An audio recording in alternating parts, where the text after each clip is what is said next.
What's going on, fight fans? This is the Encyclopedia George Kennebrew here for MMA Mayhem TV. This interview is being brought to you by NorthAtlantaHRT.com. I am here at Bellator 149, Houston, Texas, and I am standing next to the Swarm. He's big. Linton Vassell came off a very impressive win tonight against former world champion, the hardcore kid, Emanuel Newton. And Linton, it just seemed tonight you were just on a whole nother different level than Emanuel. It seemed like you came out prepared, and it seemed like Emanuel was just a tad bit slow. Could you kind of sense that before you guys got into the center of the cage and went at it? I wouldn't say he was slow, but I knew what I'd done wrong the first time we fought. So I'd fixed that leading up to the fight. And in the locker room, I was ready. I was ready in the locker room before we went out there. And I just imposed my will on him. I knew what worked, and I'd done exactly the same. I got the wrist ride on him. I just swarmed him at the end of the day, and everything went to plan.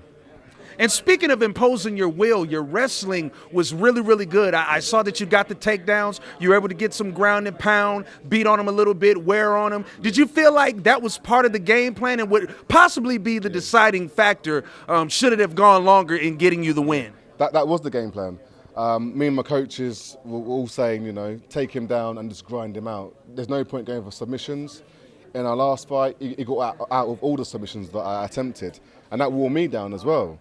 So we were just like, stay on top, stay heavy, elbows, punches, just grind him up, and that's what I did, and it did work.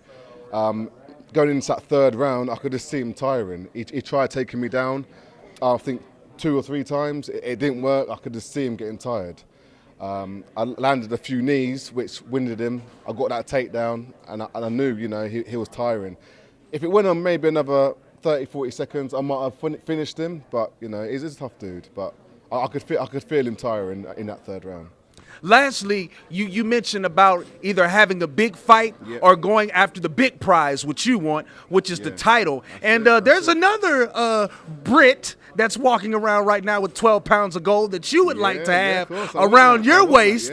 And I'm pretty sure you would want to enlighten the fans on you want to get in your mitts on that gentleman, if you will. Yeah, well, as I said before, there's a card coming to London. And I think we should find out who the real king is. Find out who the real king of England is. So that'd be perfect if Scott could match that up. I think we match up well, so it'll be a good fight. What do you think would be the deciding factor? What do you think would draw that thin line between you and Liam McGeary? Because we know what he's all about. But what would you be all about if you and him were, or when you and him match up in the future? Well, you see what I did to Emanuel today. I was a former champion. As I say, end of the day, I beat him good. So you can see a bit more of that coming, and I'm just going to be working on my game more and more. So you'll see some more, and you'll see some more Swarm coming. Awesome. All right, he's big, he's bad, and he's confident, and he's coming for the title of Liam McGeary. This is Linton Vassell, looking to be the only king of England. This interview has been brought to you by NorthAtlantaHRT.com. I'm the Encyclopedia. This is Big Lynn. Page turn.